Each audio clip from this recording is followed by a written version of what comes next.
이효리 충격 고백 임신 못하는 진짜 이유, 그녀가 사귄 남자들의 실수. 예능 프로그램 효린의 민박을 통해 사랑을 많이 받은 이효리, 이상순 부부가 화제가 된 적이 있었습니다. 효린의 민박을 통해 이효리와 이상순의 제주도 일상을 모두 보여주었습니다. 특히 이효리, 이상순 부부의 제주도 집이 공개되어 많은 주목을 받았는데요. 그녀의 공개되지 않은 제주도의 새 집과 가지고 있는 현금 자산까지 포함하면 대략 재산이 100억 이상 될 것으로 추정되었습니다. 2000년대 대한민국의 대중연예 문화를 대표했던 트렌드 아이콘이자 신드롬을 일으키며 가요계 정상에 올랐던 그녀가 난임을 고백해 화제가 되었습니다. 몇 년 전부터 임신을 계획하고 임신설이 불거졌던 과거까지 재조명을 받았습니다. 수많은 아이돌 그룹, 특히 걸그룹 멤버들이 롤모델로 삼을 만큼 많은 사랑을 받아왔던 그녀가 과연 어떠한 상황에 처한 것일까요? 1979년 1남 3녀 중 막내로 태어난 그녀의 어린 시절은 가난했습니다. 아버지는 8평 정도의 이발소를 하고 있었는데 이 이발소에 딸린 방에서 6명의 가족이 함께 지냈습니다. 아버지가 매우 엄한 분이어서 어릴 때 반찬 투정을 하거나 반찬을 골라 먹으면 밥상을 뒤엎어버릴 정도였다고 합니다. 어릴 적부터 지역 얼짱으로 유명했던 그녀는 중학생 시절 친구들과 노래방에 놀러갔던 사실이 밝혀져 강제 전학을 당하게 됩니다. 당시 노래방은 유해한 장소로 인식되었던 시절이었습니다. 이후 그녀는 가난했던 집안에 도움이 되기 위해 아르바이트를 하던 도중 캐스팅이 되어 당대 최고의 열풍을 불게 했던 그룹 핑클로 데뷔하게 되었습니다. 그렇게 가요계에서 이름을 날리던 이효리는 해피투게더의 MC로 데뷔하며 유재석과 더불어 예능인으로서도 최고의 주가를 달리게 되었습니다. 이효리는 활동하는 동안 다수의 열애설이 있었는데 그녀의 전 남친으로는 이서진이 있습니다. 당시 이서진과 결혼 이야기까지 나올 정도로 깊은 사이였는데요. 양쪽 집안에서 교제 사실을 알고 있었기 때문에 결혼 전제로 만나는 사이였습니다. 또한 그녀의 전 남친으로는 성시경이 거론되기도 합니다. 그녀는 2005년 방송에서 남친의 친구를 흉보다가 이에 화난 남친이 던진 꽃게가 자신의 다리에 박혔다는 에피소드를 공개한 바 있습니다. 그래서 네티즌들은 불편한 사이라고 한 점을 들어 성시경이 아니겠냐고 추측한 것이었습니다. 이외에도 태사자의 박준석, 재벌 2세까지 다양한 스캔들이 있었습니다. 후에 방송에 출연한 이효리는 스캔들 중 가장 어이없었던 것은 신동엽, 박수홍, 김재동 등 MC와 났던 것이었다고 했습니다. 이들을 제외한 다른 건 모두 사실이었다고 밝혔습니다. 쿨한 것이 이효리의 매력입니다. 이후 그녀는 깜짝 결혼 발표를 하게 됩니다. 바로 2013년 인디밴드 롤러코스터의 기타리스트 이상순과의 결혼 발표입니다. 유기견 봉사를 함께 하다 만난 두 사람은 엇갈림은 있었지만 결혼으로 이어졌습니다. 처음에는 이효리의 남편이 이상순이라고 의아해하는 사람들이 많았지만 효린의 민박을 통해 왜 이효리가 이상순을 선택했는지 다들 수긍하게 되었습니다. 과거목보와 털보에 출연한 이효리는 이상순과 부부싸움을 하면서 매일 울었다고 밝혔습니다. 그리고 이럴 거면 결혼을 왜 했고 제주도에 왜 오자고 했냐며 오빠 처음과 지금 태도가 달라 라고 서운함을 토로했습니다. 두 사람의 생활 방식이 달라지면서 트러블이 생긴 겁니다. 또한 이효리는 이상순을 다정하고 자신을 너무 잘 챙겨주는데 너무 엄마 같고 절친 같다고 말했습니다. 예능 프로 서울체크인을 통해 갑작스레 난임 사실을 밝혀 팬들에게 충격을 주었습니다. 아기 생각은 있는데 나이가 있어서 생각보다 쉽지가 않네. 나이가 있어서 그런 것인지. 실제 이효리는 몇 년째 임신 계획을 전한 바 있는데요. 이세 준비를 위해 한약을 먹고 있고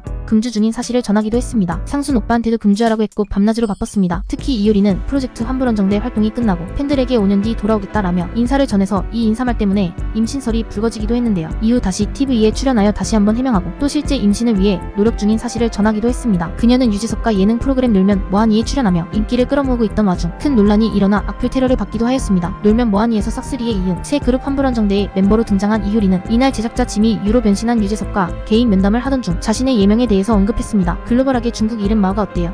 라고 언급했습니다. 이효리 마오 언급은 이후 큰 파장을 불러일으켰습니다. 방송 이후 중국 네티즌들은 이효리의 SNS에 항의 댓글을 달았습니다. 중국 전 국가주석 마오쩌둥의 성마오를 예능에서 웃음 소재로 사용했다는 것인데요. 이들 중 일부는 이효리를 향해 악플 테러 수준에 선 넘은 비난 댓글을 달았습니다. 이에 분노한 한국 네티즌들이 반박에 나서면서 이효리의 SNS에서 한중 네티즌들의 설전이 벌어지기도 했습니다. 논란이 커지자 놀면 뭐하니 제작진은 이날 공식 SNS에 출연자인 이효리 씨가 활동명을 정하는 과정에서 언급한 마오와 관련해 일부 해외 시청자들이 불편함을 느꼈다는 내용을 접하게 됐습니다. 특정 인물을 뜻하는 의도는 전혀 없었습니다. 라고 해명했습니다. 이어 더 이상의 오해를 막기 위해 유료 서비스에서는 해당 내용을 편집했습니다. 이효리 씨의 최종 예명은 다른 이름으로 정해졌습니다. 앞으로 보다 세심하고 신중하게 방송을 만들겠습니다. 라고 덧붙였습니다. 논란 이후 이효리는 SNS 활동을 중단하였습니다. SNS 활동 중단 이유에 대해 방송 일 때문이 아닙니다. 물론 아주 영향이 없지는 않죠. 활동이 많이 없어 늘 소식 목말라 하는 팬들과 소통하고자 했던 공간인데 이게 은근히 신경도 많이 쓰이고 싶지 않네요. 라고 말했습니다. 그러면서 우리 팬들과는 다른 방식의 소통을 생각해보겠습니다. 그동안 늘 부족한 저를 보러 와주시고 응원해주시고 예뻐해주셔서 감사합니다. 라고 입장을 표했습니다. 사실 그녀의 입장에서는 굳이 방송에 나오지 않아도 될 만큼 이미 많은 부를 쌓았죠. 이효리는 2012년 광고를 찍지 않겠다고 선언할 때까지 CF 35편을 찍고 CF 출연료는 편당 8억 원대를 받았습니다. 또한 전성기에는 25억의 계약금을 받았고 소속사를 옮긴 뉴스도 유명했습니다. 최근에 그녀는 한남동 빌딩을 88억에 매각하여 차익 30억이 생겼다는 뉴스도 있었습니다. 이효리가 한남동 빌딩을 매입하기 전에 가지고 있던 건물은 총 3채입니다. 과거 한 네티즌이 이효리의 연봉을 계산해본 적이 있었습니다. 출연료와 광고료, 드라마,